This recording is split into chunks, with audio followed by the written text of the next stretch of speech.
your target. And with the likes of Lubu, Ryoma, Murad, it doesn't surprise me they want a tankier option, because with the mobility that Murad has in his kit, no pun intended, he's going to be jumping on the squishier target. So they really only expose themselves by having Athen, but with a little bit of extra mobility and crowd control in there from Athen, as well as Feign to disengage these fights, I think that they can make it through and possibly outlive whatever Murad can do, because we know how oppressive his ult can be with that 5-second cooldown. No Alice being picked up for day 5, so they are keeping that one under their hat. They are just going to keep that in the wings. So, let's see. We are going to be getting into game very shortly. The picks are in. They're all locked in and ready to roll. Day 5 versus Alpha Red. Who are you favoring, just based off the draft? Do you have any predictions? I want to see why these teams are so afraid of Murad. And I think we're going to witness it game 1, and I don't think we'll see it again. So we'll see what Kit can do on this hero. Yep. Whether Murad is that big of a problem will be revealed in this game. Something to note as well, we only saw Violet being played once yesterday in the first game, and that was banned for the rest of the day. So it could be a repeat performance coming out. But no early invade, no super early invades. As I say, that Lubu is going to go in and try and challenge around that Might Golem. He's with the Murad as well. He's with the Murad, as you say, and they are just going to go for the fight as well. A little scruffle in mid lane as well, just all around the map there, facing off against each other. But no invade coming out from day 5 does lose them a little bit of tempo, as Alpha Red have position on that Might Golem. Yeah, they're going to try and steal this away. Oh. GK can get the steal potentially. They're getting reinforcements in the jungle. They are going to jump on GK. He's taking very low burns to the heal, but it's not enough. Shadow gets first blood. Now they need to turn it onto the 3 remaining members of day 5, and Alpha Red are running straight through these team members. Last Hope picks up the final kill, and one more to go. Athen, last man left standing on that L'Oreal, has managed to find himself 2 kills. Could go for the 3rd, as you say, has the dash. Oh! Actually manages to pump out the damage. Such an early level. L'Oreal is a massive threat. So what we saw there was Athen playing around the back of the team fight. Yes, most of his team got demolished in that early skirmish, but he was able to bring it back around when everyone's health bars have been tanked in this early engagement. No one's got the survivability, the resistances yet. The only thing that's the stats are heavily laden on damage. Here's a quick replay of that. So dashes onto Shadow, gets the damage out there.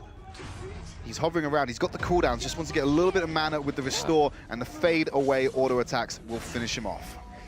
Brilliant showing already coming out from Athen, as we said. You know, Bug in the lower side of the map before. Athen this time around, day 5, have started off nicely. But Alpha Red do have the gold advantage, and they're looking to day 5. Oh, not quite able to pick up that Spirit Sentinel just yet, but RF is just going to shred straight through that one. Yeah, he may as well. He's forced them away, so may as well take the Spirit Sentinel for himself, get the health regen and that extra gold. He's going to be challenged by Towels, though. He's moving around for the Spirit Sentinel, but RF did, in fact, secure that. Just pushing through, trying to go for the early Abyssal Dragon. Day 5 have to back off, as they did get spotted out by Wise on that Ormar. Pretty wise rotation, if you ask me. One thing to note about, I'm just moving on from that. One thing to note about Alpha Red is they are running triple punish. So when it comes to challenging these objectives, day 5 needs to make damn sure that they have a clear man advantage against Alpha Red before even challenging Abyssal Dragon, or later on in the game, the Dark Slayer, because they can be stolen away by Alpha Red so quickly. But they're going into a position on the Abyssal Dragon already, and they're going to start working this down. Alpha Red knows about it, is looking to move in, but look at the disengage from Feign. Shadow. Oro! Wait, Shadow actually got it! He came in with his punish and got the steal on that one. Now it's Roro in the river, trying to run away, and L'Oreal, Athen, it's your time to shine yet again, my friend, but here comes Murad, damage dealt, and Wise capitalizes. So that's exactly what I talked about there. Day 5 had the advantage. They had the drop on Alpha Red with getting that Abyssal Dragon. Then you had Ormar get the vision of that. Wise, he found it. Took down, started running some stall tactics. You saw Roro with the excellent disengage to charge multiple members of Alpha Red away from the pit. But when Lubu can just jump over the wall, get in there, whack it with the punish in his 3rd strike off of his 1, it's no surprise they can get the steal out there. So day 5, they really need to start playing around the fact that there is a triple punish on Alpha Red. Otherwise, they're just going to be hemorrhaging these minions and these epic monsters. They have the right idea, but the execution just isn't there. They need to come in and work a little bit better, make sure they have that blanket of control that they're going to be looking for. Toaz, a little bit caught out of position by Roro, but he actually misses the charge, so no cigar there. Kit and Shadow getting some time on this tower. They should be able to take this. Loyal's not going to be able to clear that wave fast enough. So first tower going down for Alpha Red in that bottom lane. You can see immediately they're starting to rotate into the jungle, up to the mid lane. A lot of attention being put on the Spirit Sentinel. This could be another steal coming out from Alpha Red. See if they manage to do it this time, and Day 5 are getting punished already straight off. They do pick it up. Alpha Red get the Spirit Sentinel. There's the Murad ultimate coming through. The seal was opened, and Day 5 fall one by one. KJ will follow. Now it's the rest of them trying to turn it around. L'Oreal on the back. Athen will try and shut it down, and that's a triple kill already coming out for Toaz on that Ryoma, and they're just going to have to back off. Day 5 can't find anything more. Towels. Towels? Towels, not Toaz. Is it? Yeah. Oh, yeah, my bad. A before O. A before O, my bro. But moving on to the jungle, Kit picking up that Sage Golem buff. One thing to know about the Spirit Sentinel, that objective is not that important on the scale of things. So if you look, why are you taking these early fights when Alpha Red have a clear lead at the moment? You shouldn't be risking it by forcing fights around it. But Abyssal Dragon, that objective is definitely worth it. And Day 5 were nowhere near being in position to contest that. Now start looking at the level distribution between both these teams. The clear advantage is in Alpha Red. They got 1 or 2 levels over their respective partners at the moment. Looking at Kit there, who's already level 9 on that Murad. Oh, they jump down onto Shadow. That's Zuka getting the stun, but Lubu just slightly too tanky. Roro will get the knock-up, but he's just going to be able to back off. A nice disengage coming out there. They're looking to dive around this top lane. You've got 4 members of Day 5 hitting this up at the moment. They're going to get reinforced, but you can immediately see the reaction from Alpha Red. They're heading up to try and contest this. Wise may go down before it even happens. He's under the tower safely. The heal comes through, but it's not going to be enough. Athen is able to shut it down, but here come Alpha Red. They are on the warpath. They want vengeance, and Athen will find just that. Fantastic follow-up from Alpha Red.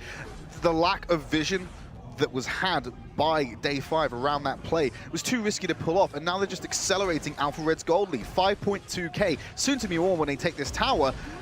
It's starting to run in the form of a snowball for Alpha Red, and it's because they're making risky plays without the information to guarantee their success. I just want to highlight as well, the reason Murad's so strong is because you can use that ultimate so frequently. You can use it, 2, maybe 3 times in an extended team fight if you play your cards right. And the amount of mobility you can get to position it as well is absolutely massive. Not only that, but it gives you huge objective control. Something like Abyssal Dragon will just melt. You drop your ult at 2.5k health. Left on that Abyssal Dragon, you've got triple punish on your team. So you basically, from 4k health, it's popped straight away. It's not just that as well. With the low cooldown on his ultimate ability, a squishy member of the team like the Loyal, if he can get that combo onto her, he can force her out the fight before it even begins and have it back up on rotation, ready to go for another target throughout the duration of the team fight. So that's where it comes across as an extremely oppressive hero in this game, just because of the access to that cooldown and that damage that comes out. But here's Roro and RF going rather defensive to try and keep him alive from Lubu, but we know how that matchup goes between Lubu and Zuka. Cut over to the bot lane, GK gets deleted, they have the wave. That's the bottom inner tower going down for Alpha Red, so they found their weak spot in this defense, and they're going to start hammering it home to the high ground tower. I don't think they need to find the weak spots. They're just presenting themselves at this point. It's going very, very well for Alpha Red. They're working together. They're moving around the map, getting those objectives where they need to. Abyssal Dragon is up now. If they choose to go for it, they do have the position on Day 5. But if they can get a pick, they'll be able to make sure that they can get that one in. Lubu over towards the top side as well, just pushing in the wave. And Day 5 need to think of what they want to do here. In this point of the game, with the control they have around the bottom side of the map, Alpha Red don't need to go for the Abyssal Dragon straight away. They can try and get into that jungle and wait to pick off Day 5 as they go and scout to see what's going on themselves, or try and get a little bit control of their own jungle. So wise decision by Alpha Red to not take the easier play. They're looking for the potential for more, because there's no risk of Day 5 taking this Abyssal Dragon without them knowing about it and being in a position to contest it. Now they're swarming the top side of the map, looking to rotate with the wave to crash into that top inner and potentially take that down or force an advantageous fight for themselves. They're almost certainly going to be able to take it down or take someone else down. Roro find himself... Look at the shred on KJ and Alfred. Completely decimating the health bars of Day 5 on the back line. Shadow will take that one down, and the rest of them will follow. That's an ace at 8 minutes and 54 seconds for Alpha Red, and they are running riot so far in this game. Day 5. This is a high ground tower for them as well in the top lane without any contention. They've got a siege minion there. All 5 members still alive. They can take the high ground. I don't think they've got the respawn timers to potentially end it here. It would be too risky and it could have a turnaround, but they are going to go for the end, it looks like. With Murad's damage and the rest of them as well, there's so much physical damage coming out, they can just tank the core damage, and that is just going to be Alpha Red rolling straight on through a 9-minute and 20-second game with an ace as well to just finish them out. That final play there to try and take down the core with the respawn timers being that low, it was incredibly risky, and there was a great window for potentially Day 5 to come back into the game. They could have capitalized on it and got in there, but fortunately, Alpha Red knew the limitations of what they had.